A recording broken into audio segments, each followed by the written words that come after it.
మన భూమి ఒక బాల్ అనుకుంటే ఈ భూమి లాంటి బాల్స్ 13 లక్షలు తీసుకెళ్లి సూర్యుడిలో పెట్టేయచ్చు.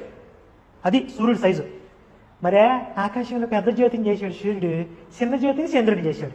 మీ మొహం మండ కనపడుతుందిగా. ఒక బండి చక్రం అంత ఉంటుందేమో మహా అయితే అనుకుని రాశారు నాట్ బుక్ లో. 14 లక్షల కిలోమీటర్ల వ్యాసం రా భూమి, అసలు కనపడదు. నలక సూర్యుడిలో నలక భూమి. ఒరే కరుణాకరగా, 14 లక్షల కిలోమీటర్ల వ్యాసం కలిగినటువంటి సూర్యుడు వచ్చి కుంతితోటి కర్ణుడిని ఎలాగన్నారా?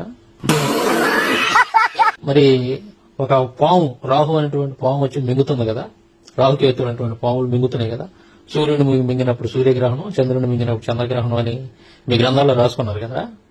మరి ఎంత పెద్ద వ్యాసం కలిగినటువంటి, లక్షల కిలోమీటర్ల వ్యాసం కలిగినటువంటి ఈ సూర్యుడిని మరి మింగుతుందంటే ఆ పాము ఇంకెంత పెద్ద పాము అయి ఉండాలరా?